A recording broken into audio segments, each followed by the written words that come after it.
இன்றைக்கி 2வது புறமாக வந்துருச்சு. 2 அரைவேக்காடு எந்திரிச்சு சௌந்தர்யா வந்து சொல்லுது. அது அனிஷிதா சொல்கிறத பார்க்கும்போது அவ்வளோ கேவலமாக இருக்குது. அனிஷிதா நீ அப்படி என்னத்தம்மா பண்ணி கிழிச்சிட்ட? ஒரு இலவும் பண்ணலை, ஒன்றும் பண்ணலை. சம்பந்தின்னு சொல்லிட்டு ஒன்றும் பண்ணாமல் இந்த வீட்டில் இருக்கிறதே ஒரு தண்டமாக இருக்கிற. நீ எல்லாம் வந்து சௌந்தர்யா ஒஸ்ட் பர்ஃபார்மன்ஸ் சொல்லாமா சொல்லிவிட்டு இந்த அனிஷிதா சொன்ன காரணமெல்லாம் இருக்குல்ல, அப்படியே நம்மளுக்கு வந்து ரத்தம் கொதிக்க. இன்னொரு பக்கம் வர்ஷினி அப்படிங்கிற ஒன்றுத்துக்காகாத ஒரு வேஸ்ட் பீஸ். அந்த வீட்டில் இருக்க எல்லாருமே நீ காலையில் individual player, team player, worst அப்படின்னு சொல்லிடுவாங்க இல்லை. அதாவது இந்த வீட்டில் இருக்கவே ஒன்றுமே பண்ணாத ஒரு தகுதியற்ற ஆள் அப்படின்னு சொல்லி வர்ஷினி, அந்த வர்ஷினியெல்லாம் சௌந்தர்யா வந்து சொல்லுது. நம்மளுக்கு வந்து அவ்வளோ தூரம் காண்டாது. சௌந்தர்யா தான் அந்த கேமை இன்ட்ரெஸ்ட் பண்ணுறதுக்கு பல கேமுகளை வந்து விளையாண்டு மக்களை வந்து ஏதாவது ஒரு வகையில் வந்து என்கேஜ் பண்ணிட்டே இருக்காங்க. அவங்கள வந்து ஒஸ்ட் பர்ஃபார்மர் கொடுத்ததே தப்பு.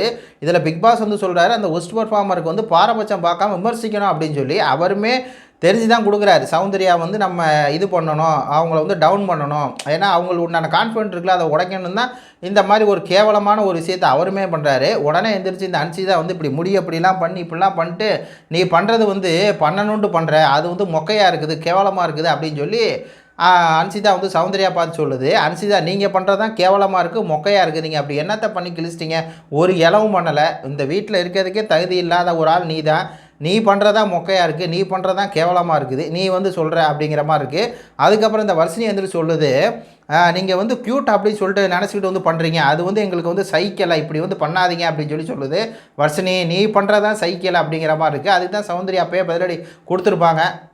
போ நீ எல்லாம் ஒரு ஆள், நீ எல்லாம் வந்து பேசிகிட்டு இருக்க, நீ எல்லாம் என்னை சொல்கிறதுக்கு வந்து தகுதியே இல்லை. ஒன்றுத்துக்காக டெண்டச்சோறு சோத்தை தின்னுட்டு சும்மா உக்காந்துட்டு ஒரு இதுக்கும் பண்ணாமல் இருக்குது. என்ன பண்ண நீ வருஷம்? நீ எல்லாம் வந்து ஒஸ்ட் பர்ஃபார்மருங்கிற. போன கேமில் பூரா தோற்றுப்புட்டு நீ எதுக்கு அந்த வீட்டில் இருக்கனே தெரில. நீ எல்லாம் சொல்கிற பண்ணுறது வந்து க்யூட்டுன்னு நினைக்கிறீங்க, ஆனால் பண்ணுறதுக்கு வந்து அதாவது சைக்கிளையா?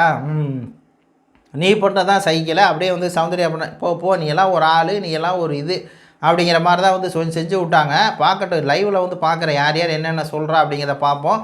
பார்த்துட்டு வந்து நான் அப்பப்போ அப்டேட் பண்ணுறேன். இது கொடுத்தக்கூடிய கருத்துக்களை சொல்லுங்கள். நம்ம சேனலை லைக் பண்ணி சப்ஸ்கிரைப் பண்ணிக்கங்க. வணக்கம்.